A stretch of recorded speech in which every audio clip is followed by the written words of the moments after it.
Hey everyone, welcome to the first in the how-to series on how to draw by Chris Wharton. I'm Chris Wharton, if you haven't figured that out yet. And I thought I'd start the series off with something fairly simple and something on how to start your drawing. This is actually based off of a comment I got on Instagram from somebody. It read, can you do a video about how to start the character position and details? If you have the time, thank you for your advice. I thought this was a great place to start, so here it is. I hope you enjoy it. So everybody starts with an idea in their head, and sometimes it's hard for you to convey that idea from your head onto a piece of paper. Now the trick to that is, I mean, you're only going to get better by practicing it over and over again, trying to get your ideas from your head onto a piece of paper. But what I'd like to do is give you some ways, some methods to actually transfer that idea over without it getting too intimidating. The basics are start small and don't commit yourself to any specific line early on. So what I like to do is I like to come up with something small, a small sketch of what I'd like to do. So for instance, I was thinking about doing a sort of a dock or maybe like a boardwalk picture of Alicia and Chewster sitting on the dock. And to do this, I give myself a platform where I know that they're going to be sitting, and I rough out the shape. And I do it very lightly before I do any details.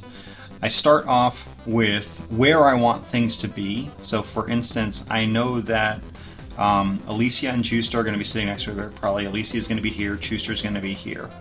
Now that I know that, and the positioning is going to be, I kind of want Alicia looking over her shoulder off to the side, and maybe Chewster looking in the same direction, just for fun. What we're going to do is I'm going to say, okay, this is going to be a stick figure to start with. So head for Alicia is going to be right here. Here's her back. Maybe her spine is curved a little bit, right? And she's going to have her shoulders on either side, but her chin is probably going to be right over the shoulder on our left. And her arms are going to be down, so maybe her hands are actually on the dock itself. And you can already see this is sort of a stick figure here. I'm probably going to have her legs slightly off to the side, or maybe a little bit together. One leg down a little bit farther. These are the knees. This is going to be where the hips are. And I want to draw one foot this way and maybe one foot down this way, like that. So already we've got, just with a stick figure, an idea of where everything's going to be.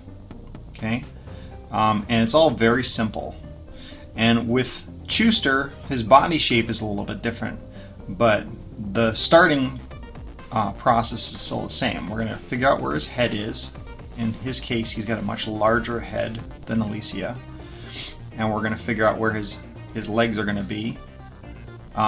His head and his shoulders are roughly going to be in the same position that Alicia is. So his chin is probably going to be around here. His arms are going to be down, and then I think his body is going to be off to the side. This is the curve of his back. So we got something very simple here. I figure I'm going to be drawing his snout, and his snout starts about the middle of his the circle for his head, and goes back over, and the jaw ends just before the end of the ball. And then I'm going to follow the curve of his head all the way down to sort of show that he's looking over his shoulder, and the body curves with the top of his head. So it goes snout, curve of his head, all the way down to the side of his body. And that actually follows over to his foot. Okay, now with this thumbnail, I'm starting to build up from it just to get an idea of where I want things. I want Alicia's face to be turned in slightly the same direction, you know. I'm going to have her head and her cheeks, you know, showing off to the side. And I'm going to start building up from this stick figure so I get more of like almost like a paper doll, you know. You're getting if you've ever played with paper dolls when you were a kid, making them out of paper and then kind of they're basically shapes that you cut out of paper, and then you know, once you've done that, you can kind of stick them together in any position you want, and then you can make paper clothes for them, which you tape on top of the paper armature that you've made. It's kind of the same deal. Once you figure out where everything is going to be, you can start adding more details to it. But this is showing you how you take something that could be as simple as a stick figure and then build up from it. And once you figure out where everything is going to be, you can start getting more detailed. So over here I'm drawing his leg, which is on the side of his body, and his other leg is going to be over here on this side, and you can see his feet kind of curved underneath him. And then I figure his tail is going to be off to the side as well. Right? So he's sitting down, he's looking over his shoulder, and Chewster also has a fin. Actually, he's got two fins on his back. One is here, one is off to the side. Probably something along the lines of there. Going behind Alicia. Now, this is all just an idea, and I don't have to commit to it. I can change it however I want, and this is just a place to start. So once I've figured out whether I like this idea or not, I can continue doing stuff with it, you know, building it up maybe, and making it more intricate and interesting. Oops. For instance, throwing like palm trees and stuff like that in the background. You know.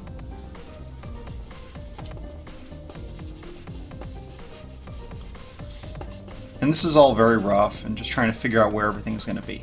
Now once I've taken the idea from here, if I like all the placement, I can recreate it on another piece of paper or bigger, or however I want it. If I wanted to adjust the idea at all, for instance, if I wanted Alicia, instead of her being kind of hunched forward the way she is, and then looking over her back, which is actually a little bit awkward, I could actually draw her again in a slightly different way. So I'm not committing to this because it's very rough. I can actually go, okay, well, if this is her hips, and I want the curve of her spine to be more like this, so she's really looking off to the side, and then I turn her shoulders a little bit more, so she's got one hand behind her butt as opposed to in front, which is kind of what I was going for over here. And then maybe make this arm bent. This is all the same sort of way, and I can build the leg up. Maybe this is the knee. Have the leg curved in like that, and then have the other knee and foot going all the way down like that. And all of a sudden I've got a slightly different pose.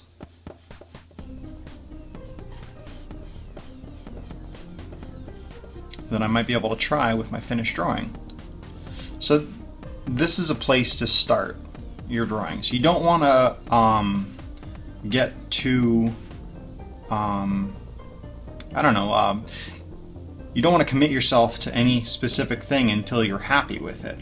So for instance, I see a lot of people do stuff like they start on a face, for instance, and they go, okay, well, I want to draw an eye, you know. And they get really, really happy with the eye. You know, they are taking that eye and they're making it exactly how they want it, and they're building it up and doing everything that they should be doing with their whole drawing, but they're only doing it on the eye. And then they say, oh, well, let me start building out from this now. One of the problems you have is if you don't figure out where everything is ahead of time, getting things to look right, the farther you get away from that detailed eye,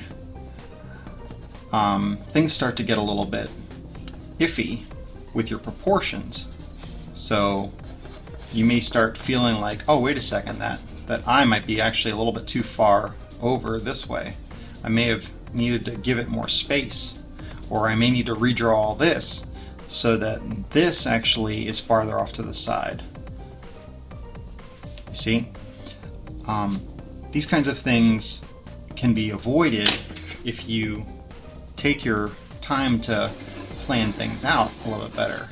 Getting, for instance, an idea of the overall shape of things before you commit to any one thing. So for instance, this is a head.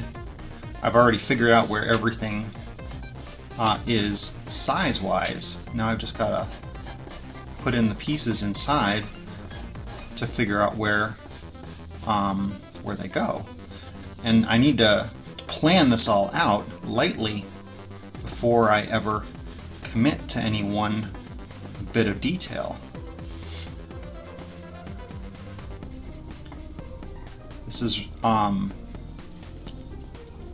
the best possible method when you're doing any sort of art. You got to plan your things ahead of time and figure out where things are, size-wise, shape-wise, and do it in a way that you don't feel like you're going to be stuck with anything that you don't like afterwards, right? You're taking the time to really get everything right before you feel like you've committed to something that was obviously a mistake.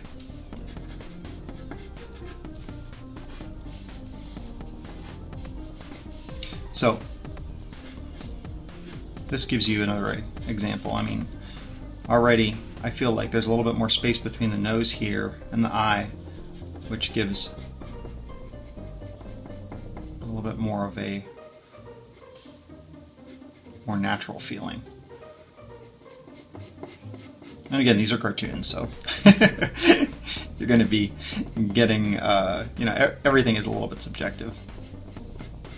Whether it looks natural is kind of an opinion of yours, or whoever's looking at the drawing.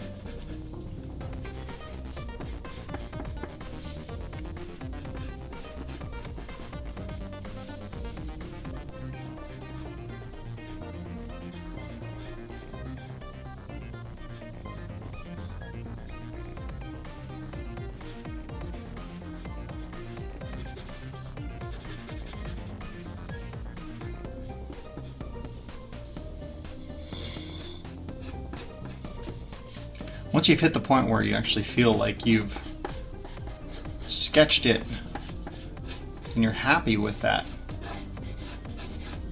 sketch, that's the point where you should start actually adding the details and committing your inking and all that other fun stuff.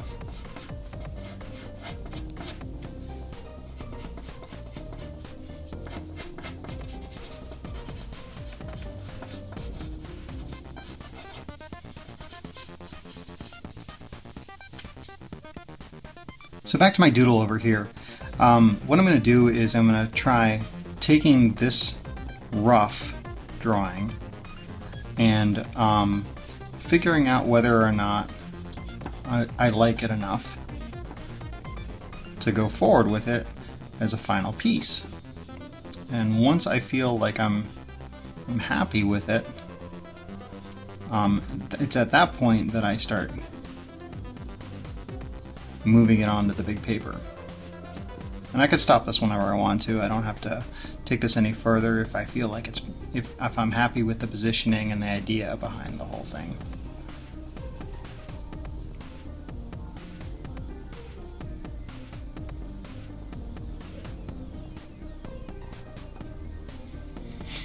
So anyway, Here, I'm going to do a quick video showing how I'm going to take the drawing to completion.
All right, I think we're to the point where this drawing is pretty much where I'd go from penciling over to inking.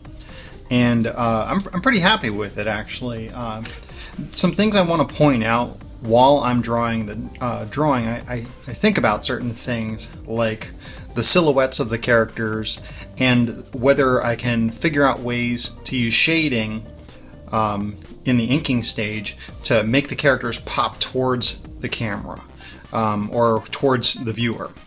For instance, if you look at the background, I took the palm trees over to and shaded them all the way through so they would sort of fade into the background in a weird way, but not necessarily fade into the background, but allow the foreground to sort of pop towards you a little bit more.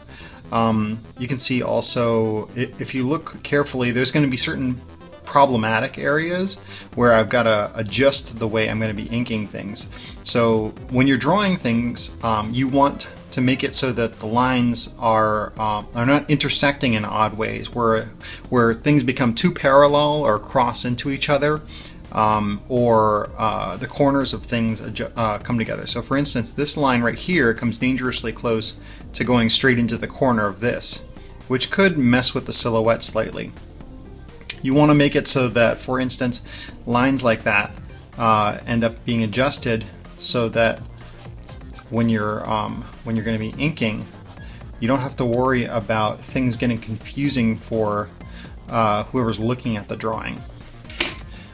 So things like that I'd adjust as I was inking. I'd also probably not bother with shading this all in normally, because I would just put like an X inside here and go, okay, that whole area is going to be filled in with black. But for the purposes of this video, I just wanted to fill it in so that you'd get a better idea of what it would look like, because I'm not going to be going all the way to the inking stage at this point.